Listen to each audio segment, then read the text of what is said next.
जय हिंद प्यारे विद्यार्थियों, स्वागत है आपका आपके अपने एक ही लक्ष्य कंपटीशन एकेडमी परिवार में। मैं विनोद परमार आप सभी का हार्दिक स्वागत करता हूं। प्यारे विद्यार्थियों, जैसा कि आप सब जानते हैं कि अभी एसएससी जीडी और आने वाले एग्ज़ाम्स जो भी है ना वर्तमान में आगे, इनको देखते हुए हम आपके लिए करंट अफेयर्स और स्टैटिक जीके के वीडियोस आपके लिए लेकर आए हैं, ठीक है ना, जिसमें कि महत्वपूर्ण जो है करंट स्टैटिक जीके की हम चर्चा करते हैं। तो आइए हम आज आगे बढ़ते हैं और ये हमारा संपर्क नंबर है 9202956703 है। इस पर आप संपर्क कर सकते हैं एकेडमी से ना, चलेगा। तो देखिएगा, हम समय को ना निकालते हुए सीधे प्रश्न की ओर आते हैं। हमने 30 प्रश्न आपके डिस्कस किए थे और 30 प्रश्नों में लगभग 90 प्रश्नों ने डिस्कस करने का प्रयास किया था। तो आइए 31वां प्रश्न है हमारा। सबसे पहला, निम्न में से कौन सा उत्सव मेघालय राज्य में आयोजित नहीं किया जाता है ना। बहुत अच्छा प्रश्न है। क्या बताएं, मेघालय स्टेट में कौन सा उत्सव आयोजित नहीं होता है? देखिए, नहीं होता बताना। तो वांगला उत्सव बिल्कुल होता है, चेरी ब्लाज्म बिल्कुल होता है, ठीक, बेहदी नखलम महोत्सव ये भी होता है। तो ये आपको ध्यान रखना है। ये जो महोत्सव है हमारे, ये कहाँ पर होते हैं? तो ये होता है कहाँ पे बताएं? मेघालय में, ठीक है ना। ठीक, वांगला जो है गारो समुदाय के द्वारा किया था। कौन सा समुदाय बताए? गारो। तो गारो, खासी और जयंतिया, क्या बताएं? गारो, खासी और जयंतिया की जो पहाड़ियाँ है ये मेघालय में। कहाँ पर है? मेघालय में। ये आपको ध्यान रखना है, क्लियर ना।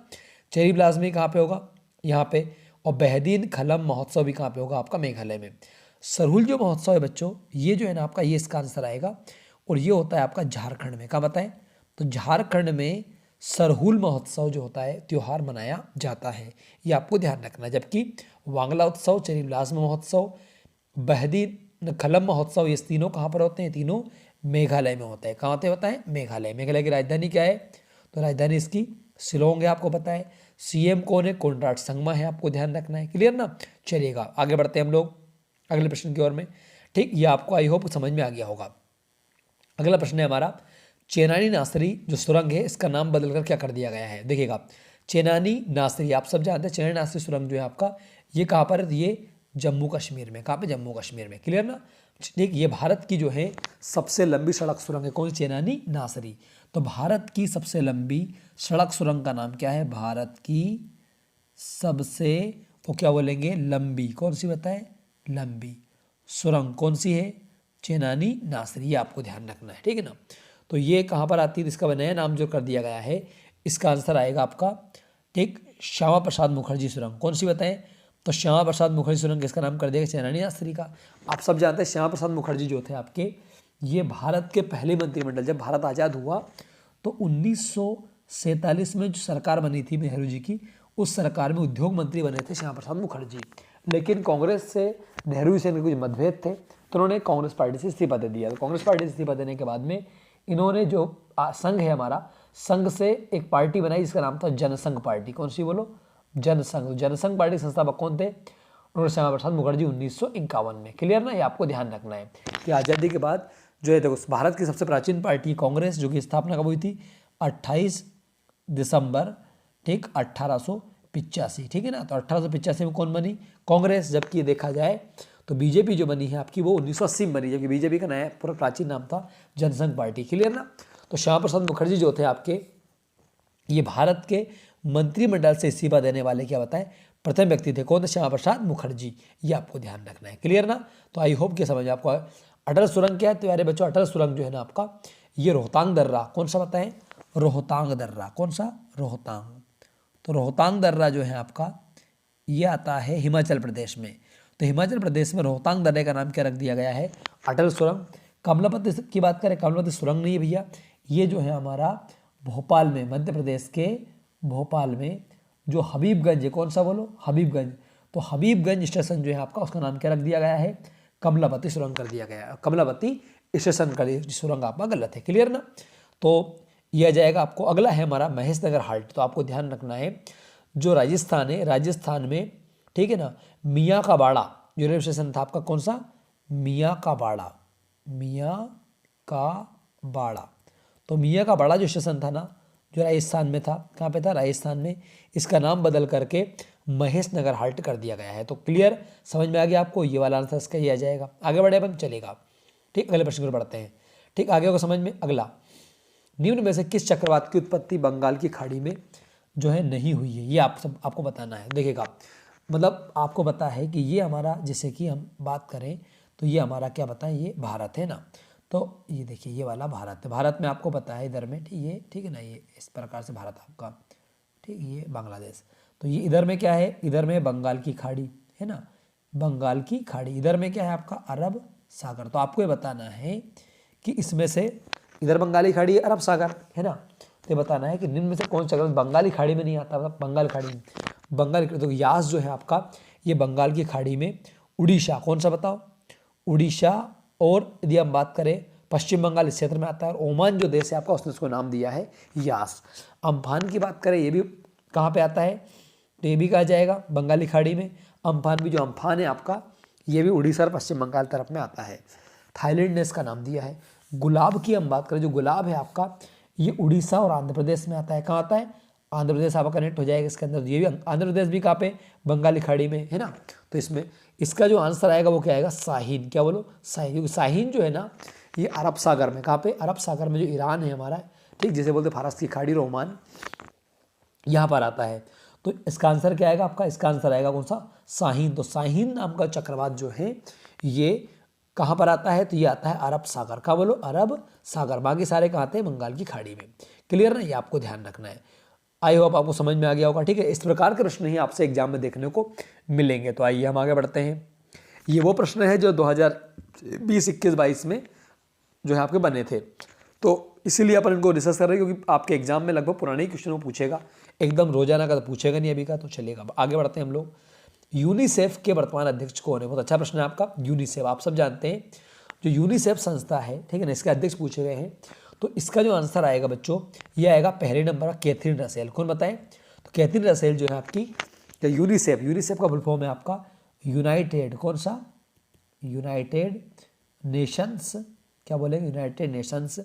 और आगे बोलेंगे यूनिसेफ, तो सी फॉर चिल्ड्रन, क्या इसका इंग्लिश में आएगा, यूनिसेफ ऐसा आएगा, है ना। मुख्यालय कहाँ पे, न्यूयॉर्क, न्यूयॉर्क अमेरिका में आपका, ठीक है, न्यूयॉर्क में है। तो यूनाइटेड नेशंस इंटरनेशनल, क्या इंटरनेशनल है ना, चिल्ड्रन, चिल्ड्रंस है ना, एजुकेशनल आपका फंड। तो United Nations International Children's Educational Fund, इसके अध्यक्ष कौन है, कैथरीन रसेल है। आपको ध्यान रखना। मुख्यालय कहाँ पर है, तो मुख्यालय आपका न्यूयॉर्क में। कहाँ पर है, न्यूयॉर्क। पल्ले पड़ गया। अब अगला नागोजी अकोंगजो इवेला, ये जो है आपके, ये WTO जो है हमारा, कौन सा बताएं, WTO की पहली महिला, जैसा कि आपको महिला, पहली क्या है ये, महिला, वर्ल्ड ट्रेड ऑर्गेनाइजेशन। तो इसका मुख्यालय कहाँ पे है, तो इसका मुख्यालय आपका जेनेवा में। कहाँ बताएं, जेनेवा। क्लियर। यूनिसेफ का मुख्यालय कहाँ पे, न्यूयॉर्क में, ठीक है ना। तो नागोजी अकोंगजो इवेला जो है आपका, ये WTO की क्या महिला, यानी महिला क्या बताएं आपकी अध्यक्ष, आपको ध्यान रखना है। क्लियर ना, वेरी वेरी इंपॉर्टेंट है ना। चलेगा, फिर आगे हम बात करते हैं क्रिस्टीना जॉर्जिएवा कौन है, तो ये जो है आपके, ये IMF, कौन सा बोलो, इंटरनेशनल मुद्रा, अंतर्राष्ट्रीय मुद्रा कोष, इंटरनेशनल मॉनिटरी जो आपका फंड है, उसके अध्यक्ष कौन है, तो ये है आपके जॉर्जिएवा क्रिस्टीना। ये कहाँ पर है आपका, तो ये अमेरिका में आता है। कहाँ पे, वॉशिंगटन का, बता वाशिंगटन, अमेरिका के वॉशिंगटन में आपका जाएगा, ठीक है ना। चलेगा, कौन सा, IMF अंतर्राष्ट्रीय मुद्रा कोष है ना। वर्ल्ड बैंक भी कहाँ पर है, वॉशिंगटन में आ जाएगा। अब्दुल्ला साहिद कौन है, तो UNO जो है आपका, उसकी हर साल बैठक होती है। तो UNO का जो 76वां अधिवेशन था, 76वां, ठीक, UNO जो होता है अमेरिका में, उसकी 76वां जो अधिवेशन बैठक थी, उसकी अध्यक्षता मालदीव के अब्दुल्ला साहिद ने की थी। आपको ध्यान रखना है। तो वेरी वेरी इंपॉर्टेंट है। क्लियर ना, ये कब हुआ था, 2000 आपका 21 में, ठीक है ना। चलिएगा, बड़े बन आगे। तो आपको समझ में आ गया कैथरीन रसेल कौन है, तो ये कौन है, यूनिसेफ की वर्तमान में अध्यक्ष है। नागोजी अकोंगजो इवेला कौन है, तो ये आपके WTO के प्रमुख है। क्रिस्टीना जॉर्जिएवा कौन है, तो ये IMF के प्रमुख है। अब्दुल्ला साहिद कौन है, तो ये आपके कौन आएंगे बताइए, ये आएंगे UNO में 76वें अधिवेशन के अध्यक्ष थे। ये आपको ध्यान रखना है। UNO में महासचिव होता है, लंबे समय के लिए होता है, लेकिन हर साल जब उसका सत्र लगता है उसमें नया अध्यक्ष बनता है। क्लियर ना। चलिए आगे बढ़ते हैं। अगला प्रश्न है हमारा, आगे देखते हैं। अगला है, भारत में निर्मित पूर्ण स्वदेशी पहला रिकॉर्ड का नाम क्या, रॉकेट का नाम बताना। तो प्यारे बच्चों, इसका आंसर है पिनाक। तो पिनाक जो रॉकेट है आपका, ये भारत में स्वदेशी, पूर्ण रूप से मतलब कि भारत के ही जो पार्ट है, भारत के देश के अंदर के, वही इसके अंदर यूज़ किए गए हैं। आगे बात करें हेलिना की, तो ये जो हेलिना है ना आपका, ये टैंक रोधी, क्या है बोलो, टैंक, जो टैंक होता है दुश्मन का, ठीक, उस टैंक रोधी आपका मिसाइल है। क्या मिसाइल का नाम है, तो दुश्मन के टैंक को रोकने वाला मिसाइल है, ये भी स्वदेशी है, ठीक है ना। इसमें पूछा रॉकेट का नाम, तो रॉकेट पिनाक है आपका, ठीक। तो हेलिना जो आपका टैंक रोधी मिसाइल का नाम है, ये आपको ध्यान रखना है, भारत में है, ठीक है ना।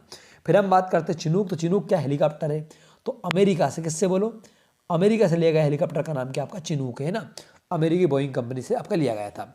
पिनाक आई गया। आईएनएस कलवरी क्या था, आईएनएस कलवरी जो है आपका ये पनडुब्बी है, क्या है बताइए, पनडुब्बी है ना, पनडुब्बी जो पानी के भीतर रहती है, क्लियर ना, ये आपको ध्यान रखना है। तो इसका आंसर क्या आएगा आपका पिनाक, ठीक है ना। तो हेलिना क्या है, तो हेलिना आपको बता दिया मैंने क्या है, टैंक रोधी, दुश्मन का जो टैंक होता है उसको मारने वाला मिसाइल है। चिनूक क्या है, तो हेलीकॉप्टर है, अमेरिका से लिया गया है। आईएनएस कलवरी क्या है, तो आईएनएस कलवरी जो आपका पनडुब्बी जो पानी के अंदर चलती है, क्लियर ना। चलिए आगे बढ़ते हैं अगले प्रश्न की ओर में।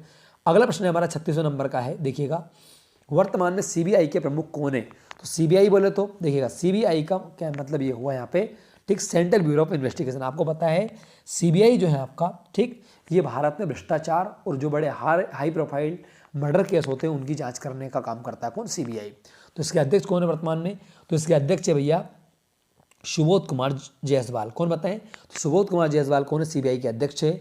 यशवर्धन कुमार सिन्हा कौन है, तो ये सीआईसी होता है, चीफ है ना इन्फॉर्मेशन सर्विस के, मतलब भारत के मुख्य सूचना आयुक्त कौन है बताएं, यशवर्धन कुमार सिन्हा। जो सूचना आयोग हमारा होता है, जो सूचना का अधिकार के तहत काम करता है, ठीक, उस आयोग के चेयरमैन कौन है, प्रमुख कौन है बताएं, यशवर्धन कुमार सिन्हा है, क्लियर ना। तो ये आपका जाएगा इनका पहले वाले का आंसर आपका आई गया, मतलब इसका सीबीआई के। तपन कुमार डेका कौन है, तो ये जो है आईबी के, किसके बताएं, इंटेलिजेंस ब्यूरो जो इन्वेस्टिगेशन है आपके, उसके अध्यक्ष है। ये किसके आपके, सीआईसी के हैं, और ये किसके आपके, सीबीआई के, ठीक है ना। सामंत कुमार गोयल कौन है, सामंत कुमार गोयल साहब जो है आपके, ये वर्तमान में कौन है, यदि इनकी हम बात करें, ठीक है ना, तो ये आ जाएंगे रो के अध्यक्ष, के पता है रो के, तो जो हमारा रो है रिसर्च एंड असेसमेंट बैंक, देखो रो है भारतीय खुफिया एजेंसी है, आईबी खुफिया एजेंसी है, सीबीआई खुफिया एजेंसी है, सीआईसी जो है आपका ये सूचना का अधिकार के तहत काम करता है, चीफ इन्फॉर्मेशन सर्विस आपका यह जाएगा, ठीक। तो आपको समझ में आ गया कि वर्तमान सीबीआई अध्यक्ष कौन है, सुबोध कुमार जायसवाल जी है, वेरी वेरी इंपॉर्टेंट है, क्लियर ना। चलेगा, रो जो है भारत के बाहर विदेशों में काम करती है, आपको पता ही आ जाएगा, ठीक है, चलेगा, बढ़िया बना आगे। अच्छा, जो सीबीआई है इसे बंद पिंजरे का तोता भी कहा गया, क्या कहा गया, एक नाम इसको दिया गया, बंद पिंजरे का तोता, ऐसा कहा जाता है जिसकी सरकार होती है ये उसके अंडर में काम करता है, इसलिए इसे क्या बोला गया, बंद पिंजरे का तोता। आइए आगे बढ़ते हैं हम लोग। अगला प्रश्न है हमारा, अगला है नीति आयोग के वर्तमान उपाध्यक्ष कौन है। आपको ध्यान रखना, वेरी वेरी इंपॉर्टेंट क्वेश्चन है। 37वां, ये सुमन कुमार बेरी कौन है बताएं, सुमन कुमार बेरी कौन नीति आयोग के अध्यक्ष उपाध्यक्ष है। आपको पता है जो नीति आयोग है आपका ये कब बना था, तो ये बना था आपका 1 जनवरी 2015। आपको पता है नीति आयोग का नाम क्या था आपका, योजना आयोग, YA, ठीक, 1950 में आपका बना था। तो 15 मार्च 1950 को योजना आयोग की स्थापना हुई। कब हुई बताएं, 15 मार्च और क्या बताएं 1950 को बना, ठीक है ना। और ये 1 जनवरी 2015 को इसका नाम क्या कर दिया गया बताएं, इसका नाम कर दिया गया आपका नीति आयोग। नीति बोले तो आपका national institute for transforming India, क्या नीति, NITI, क्या बोलेंगे बताओ, national institute for transforming India. तो इसके अध्यक्ष कौन, सुमन कुमार बेरी है। अब परमेश्वर अय्यर कौन है, तो ये साहब जो है आपके ये CEO है, किसके बताएं, नीति आयोग के। तो नीति आयोग के चीफ एग्जीक्यूटिव ऑफिसर कौन है, परमेश्वरन अय्यर है, आपको ध्यान रखना है। और उपाध्यक्ष कौन है, सुमन कुमार बेरी। अध्यक्ष कौन, प्रधानमंत्री होता है, आपको पता है, ठीक। तो पहले इसका नाम योजना आयोग था, अब नाम क्या नीति आयोग है, 1 जनवरी 2015 से नाम है। मनोज कुमार सोनी जी कौन है, तो ये UPSC जो होता हमारा, ठीक, संघ लोक सेवा आयोग, उसके अध्यक्ष वर्तमान में। रेखा शर्मा कौन है, तो ये जो राष्ट्रीय महिला आयोग है, कौन सा, राष्ट्रीय महिला आयोग। तो राष्ट्रीय महिला आयोग का अध्यक्ष कौन, 9वें नंबर की रेखा शर्मा, ये आपको ध्यान रखना है, क्लियर ना। चलेगा, तो आई होप आपको समझ में आ गया होगा। देखिएगा, सुमन कुमार बेरी कौन है, नीति आयोग के उपाध्यक्ष है। परमेश्वर अय्यर कौन है, नीति आयोग के CEO है, ठीक, मुख्य कार्यकारी अधिकारी है। मनोज सोनी कौन है, UPSC अध्यक्ष है। रेखा शर्मा कौन है, तो ये जो है आपका महिला आयोग के अध्यक्ष है, क्लियर ना, ये आपको आ गया होगा। आइए आगे बढ़ते हैं हम लोग 38वें प्रश्न की ओर में, ठीक। मतलब मुझे उम्मीद है कि इसमें एक प्रश्न में आपके कई सारे प्रश्न क्लियर होंगे। देखिएगा, the McMahon line of century discord किसकी पुस्तक का नाम है। बहुत अच्छा प्रश्न है आपका, क्या पूछा बच्चा है, the McMahon line of line century. तो ये जिनकी पुस्तक है उनका नाम है JJ सिंह। कौन बताएं, तो JJ सिंह की पुस्तक का नाम क्या है बताइए, क्या नाम है, the McMahon line of line century of discord, है ना, ये दिया गया है। अब सुरजन दास की बात करें तो इनकी जो पुस्तक है ना वो गांधी एट द चंपारण है। कौन सा बताएं, गांधी एट द चंपारण, किसकी पुस्तक बताइए, सुरजन दास की पुस्तक का नाम है। विनोद राय की बात करें तो विनोद राय साहब जो थे आपके सीबीआई के प्रमुख, पूर्व में प्रमुख थे। इनके बाद सौरभ गांगुली जी बन गए थे।